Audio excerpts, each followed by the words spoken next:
Yo, assalamualaikum warahmatullahi wabarakatuh. Selamat malam, kita bertemu kembali di channel Cito72. Di kesempatan ini kita akan membahas tentang penyebab ikan lele mati mendadak. Oke, para pembudidaya ikan lele, kita akan bahas tentang penyebab dari ikan lele kita mati mendadak ya. Di sini persoalan seperti ini banyak dijumpai oleh para pemula petani-petani lele, yang mana lelenya pada saat dia tebar kurang lebih waktu 3 hari, 4 hari atau seminggu lelenya semua meninggal. Nah, salah satunya ini adalah penyebabnya. Oke, kita bahas satu persatu.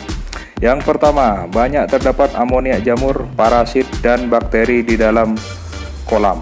Oke, di sini saya jelaskan. Di dalam kolam kita itu seharusnya harus steril ya dari amoniak, jamur, parasit dan bakteri yang ada di dalam kolam ini. Nah, untuk menjaganya itu sangat mudah sekali, harus dilakukan pembersihan dan harus sebelumnya ikan itu masuk kita harus melakukan fermentasi air kolam terlebih dahulu supaya amoniak, jamur dan parasit dan bakteri ini tidak bisa tumbuh di kolam kita yang akan ditebari bibit ikan lele tersebut. Oke, yang kedua, pemilihan bibit yang kurang tepat. Nah, di sini kekurangan kita semua ya, khususnya bagi para pemula. Untuk pemilihan bibit yang kurang tepat ini saya jelaskan di sini. Kita harus jeli untuk melihat bibit yang sakit, bibit yang sehat. Kita harus tahu ciri-cirinya bagaimana dan kita harus mempunyai langganan yang memang masalah pembibitannya ini oke. Mulai dari si lele jantan, lele sehat itu lele jantan, lele betina itu mempunyai kualitas yang saya akui ya mungkin baiklah untuk dijadikan indukan untuk melakukan perkawinan ya, sehingga menghasilkan bibit-bibit lele yang unggul. Oke, yang ketiga, ikan mengalami stres sehingga tidak bisa beradaptasi di tempat yang baru. Ya, di sini yang poin 3 ini saya jelaskan. Kebanyakan penyebab ikan mati mendadak itu karena ikannya itu stres. Stresnya itu karena biasanya terjadi itu pengiriman dari rumah si pembibit ke kolam kita. Ya, waktunya itu yang paling tepat sebenarnya itu bisa dilakukan di pagi hari, siang, pagi hari dan sore hari. Karena disitulah waktu yang terbaik untuk kita melakukan tebar benih ya. Ya, di sini nih stresnya ikan tuh macam-macam sekali. Ada yang stres sekali, ada yang stresnya sedang, dan ada juga yang tidak terlalu parah juga. Ya, yang terlalu parah juga ini sangat paling berbahaya karena bisa membawa kematian yang jumlahnya itu sangat besar sekali lah. Oke, yang nomor 4, terlalu banyak memberikan pakan. Di sini para pemula mungkin ingin lelenya cepat besar, cepat panen dengan cara kita memberikan pakan yang banyak. Memang pada dasarnya si lele ini rakus, tapi ya itulah, kerakusan si lele itu bisa membunuh lele itu sendiri. Karena apa? Karena kalau dia terlalu kenyang, nantinya itu akan timbul penyakit-penyakit yang ada untuk si lele ini tersendiri, terutama penyakit kembung, penyakit putih dan sebagainya lah yang bisa disebabkan dari pakan terlalu banyak dan sisa pakan sehingga menjadi amonia. Oke, saya lanjut ya. Untuk nomor 5, salah menerapkan sistem tebar padat. Ya, di sini para pemula seharusnya mendalami dulu ya, mempelajari dulu apa yang dimaksud dengan sistem tebar padat tersebut. Kadang kita berpikir kalau ikan kita banyak, hasil yang kita untungkan juga banyak. Namun untuk di lele bisa demikian, bisa juga salah. Karena apa? Kalau kita tidak mengetahui, mempelajari, memahami konsep tebar padat ini, bisa-bisa ikan lele kita mati semua satu kolam. Kenapa? Ya disitulah kita tidak bisa untuk apa ya, ibaratnya memberi kehidupan di lele-lele yang banyak itu, yang jumlahnya mungkin ribuan di dalam satu kolam yang sempit. Disitulah harus membutuhkan keahlian yang bisa, yang mumpuni untuk melakukan hal seperti itu. Nah, di sini nih saya anggapkan ya, ibarat satu rumah diisi, rumah itu kecil diisi 1000 orang, 20 orang tanpa dengan ilmu atau fasilitas, terus tanpa mungkin apa saringan udara, terus air apa dan sebagainya, mungkin kan orang itu kan mati kan gara-gara ya itu tadi. Makanya saya bilang harus memahami betul tentang sistem tebar padat. Oke, yang nomor 6, lingkungan sekitar kolam tidak mendukung. Ya, yang dimaksud di sini lingkungan tidak mendukung ini banyak yang berlalu lalang ya, seperti kendaraan, terus banyak yang istilahnya seperti ramai sekali lah di situ, lingkungan itu seperti ya berisik sekali lah sepertinya itu di situ itu, sehingga menimbulkan kesetresan tersendiri buat si lele ini. Memang kalau di di habitat asalnya di sungai ya mungkin tidak terlalu pengaruh, tapi ini kan bukan ikan lele alami, dalam artian sudah di tangan manusia, sudah dijinak, sudah dipijahkan, sehingga ini sudah ada campur manusia, bukan lele alami. Oleh karena itu kita kalau bisa mencari tempat untuk ya kasarannya untuk melihara lele ini ya strategis juga ya, kalau bisa jauh dari pemukiman atau tempat keramaian. Oke, yang nomor 7, cuaca ekstrim. Ya, cuaca ekstrim di sini yang menyebabkan lele mati itu adalah cuaca yang panas ya, panas dan terlalu dingin, karena lele ini tidak bisa hidup di cuaca yang sangat panas dan cuaca dingin. Oke, untuk melihat situasi ya di tempat saya ini, khususnya di daerah Jawa ini, kebanyakan kan cuaca itu panas. Nah, panas itu hal yang kita harus lakukan adalah air kita kasih naik, jangan kita kurangi airnya, kita naik dan lalu kita pasang atap di kolam untuk mengantisipasi panas dari cahaya matahari tersebut. Nah, ini bisa juga menyebabkan kematian untuk lele itu, karena kena panas airnya stres dan lele akan mati. Oke, nomor 8, tidak melakukan fermentasi air dengan baik. Yang menyebabkan lele meninggal itu yang paling banyak itu ya ini, tidak melakukan fermentasi, karena pada dasarnya fermentasi itu memindahkan si lele, habitat lele dari alam ke buatan, yaitu kolam kita. Seharusnya kita itu harus harus mempersiapkan sebagaimana yang kolam kita itu kita peranggapkan tuh kayak habitat aslinya ya, mulai dari air, mulai dari tempat, situasi dan lain sebagainya lah, sehingga lele itu bisa hidup dengan nyaman dan bisa mungkin beradaptasi cepat di kolam kita. Karena kalau lele gagal beradaptasi ya itu sudah, akhirnya lele akan meninggal. Oke, lanjut ya. Nah, di sini saya terangkan cara mengatasinya terkait lele mati mendadak itu sebagai berikut.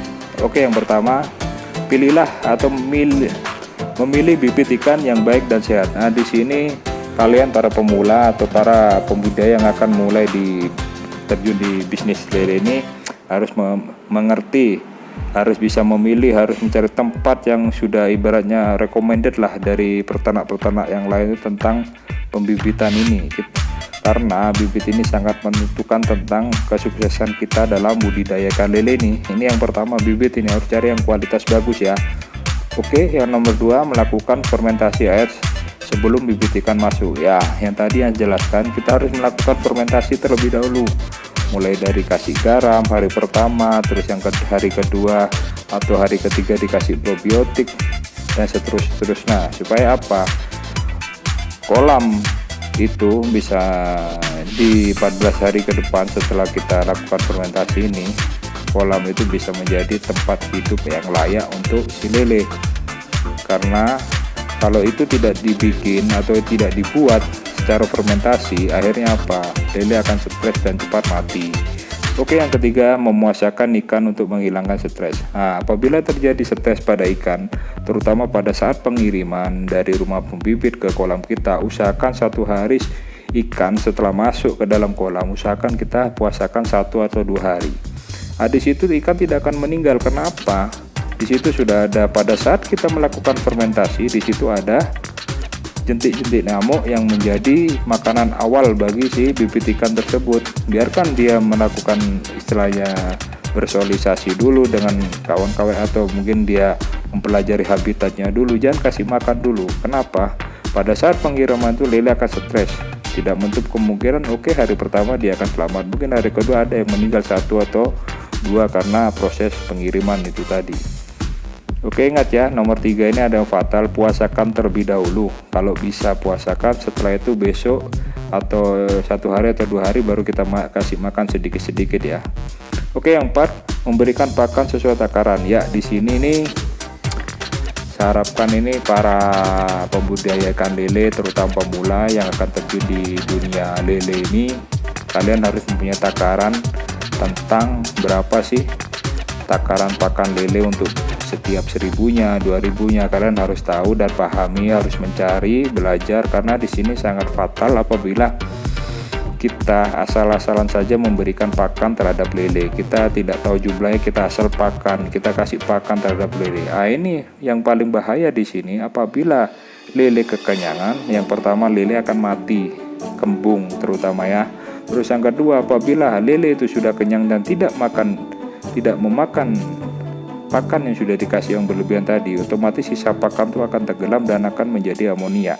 Apabila langkah kita terlalu lambat mengatasi amonia ini, amonia akan berkombinasi dengan jamur, akan menyebabkan lele menjadi mati. Dan itulah penyebab kenapa lele kita tuh sering mati mendadak pada usia bibit. Karena pada saat bibit itu kondisi kekebalan tubuh bibit lele tersebut belum maksimal, belum kuat-kuat betul. Harusnya kita mencegah mulai dari fermentasinya, obatnya, airnya, kita harus mantapkan supaya lele bisa hidup atau berkembang di kolam kita.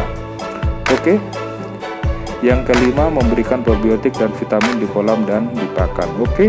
Untuk pemberian probiotik dan vitamin itu biasanya saya lakukan pada saat tahap fermentasi ya.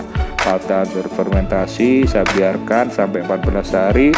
Setelah itu 1 minggu setelah lele itu masuk, 1 minggu pertama, 1 minggu terus saya lakukan pengurangan air, pembersihan air kurang lebih 30 dari ketinggian semula, dan setelah itu saya campurkan probiotik untuk supaya ekosistem di dalam air itu seperti jentik, nyamuk, dan bakteri-bakteri yang itu tetap, kalau jentiknya tetap ada ya, supaya tetap ada, dan untuk jentik, untuk jamur, parasit itu supaya mati semua. Dan kegunaan dari probiotik ini bisa merubah kotoran si lele ini dan amonia racun itu bisa diproses menjadi makanan untuk si lele kembali. Yang nomor 6, memberikan atap apabila cuaca panas dan ekstrim. Nah, tadi itu saya sempat ulas ya di yang pertama itu. Di sini nih saya jelaskan ya, apabila cuaca itu panas ekstrim, seharusnya gunakanlah atap yang bagus, minimal si lele tidak kepanasan. Dan kita harus mempunyai termometer ya, pengaturan suhu itu ya. Kita harus tahu berapa derajat kepanasan, kita harus paham, karena lele itu sebenarnya tidak bisa hidup di daerah yang panas. Lele itu bisa hidup di daerah sedang, kalau terlalu dingin juga lele tidak bisa. Harus kita imbangkan. Nah, disinilah kadang orang tidak memahami seperti itu. Akhirnya lele stres, kena penyakit putih, bingung, dan akhirnya lele itu mati banyak pada saat cuaca panas. Makanya banyak para pemula gagal pada saat tebar benih itu pada saat kondisinya panas ya. Seperti itu, kalau kita tidak mengantisipasinya, kita akan fatalnya itu ya itu tadi, lele kita banyak yang mati. Yang 7, menebar bibit sesuai kapasitas kolam. Ini hampir sama dengan yang tadi, karena ini saya jelaskan ya lebih dalam lagi. Untuk menebar bibit sesuai kapasitas kolam ini, penjelasannya yaitu kita harus mengerti berapa besar kolam kita dan berapa kapasitas bibit yang harus kita tebar di kolam kita atau kemampuannya. Itu kita harus paham, jangan asal tebar. Contoh diameter 2, kalau kita menggunakan kapasitas tebar padat, yang minimal kita main aman 2000 ya kan, 2000, 1000 itu aman. Kalau kita manual atau menggunakan sistem yang lama, nggak bisa kalau seperti itu. Karena kalau kita melakukan sistem tebar padat ya mungkin bisa lah menggunakan paling tinggi itu, menurut saya pengalaman saya itu 2000 bisa, 3000 bisa, tergantung skill masing-masing ya. Tapi kalau saya rasa diameter 2 dikasih 5000 pada usaha bibit mungkin oke bisa. Namun setelah agak besar sedikit mungkin ya membutuhkan kolam lagi untuk dilakukan penyurtiran supaya tidak berdesakan. Dan dampaknya di sini apabila ikan lele terlalu berdesakan-desakan ya, intinya satu itu dia akan menimbulkan kanibalisme, terus yang kedua itu akan menyebabkan penyakit.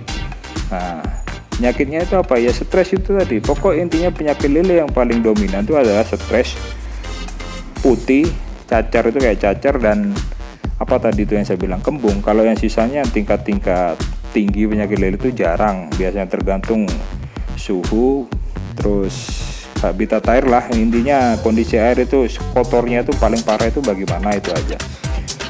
Oke, mungkin saya rasa itu saja tentang penyampaian saya kali ini tentang penyebab-penyebab kenapa sih lele kita itu sering mati mendadak, dan mungkin cara mengatasinya ke depannya itu gimana ya.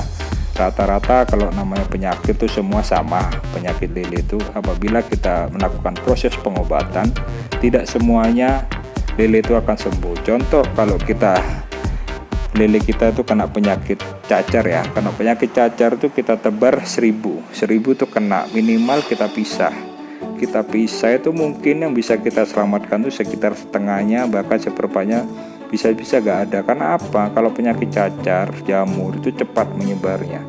Nah, disitulah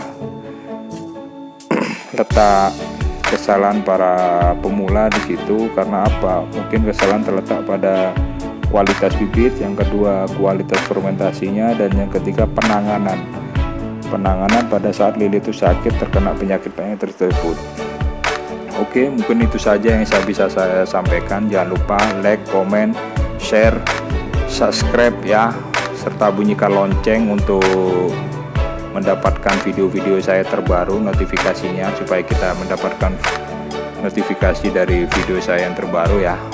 Saya akan terus menge-share tentang pengalaman saya membudidayakan lele ini, agar ke depan para pemula atau para pengusaha petani yang akan terjun ke dunia lele ini tidak gelap. Dalam artian gelap itu sudah mempunyai bekal kemampuan ya dalam atau pandangan dalam memelihara atau membudidayakan ikan lele ini. Oke, itu saja sementara yang bisa saya sampaikan untuk kesempatan ini.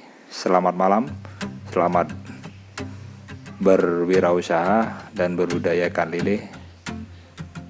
Assalamualaikum warahmatullahi wabarakatuh.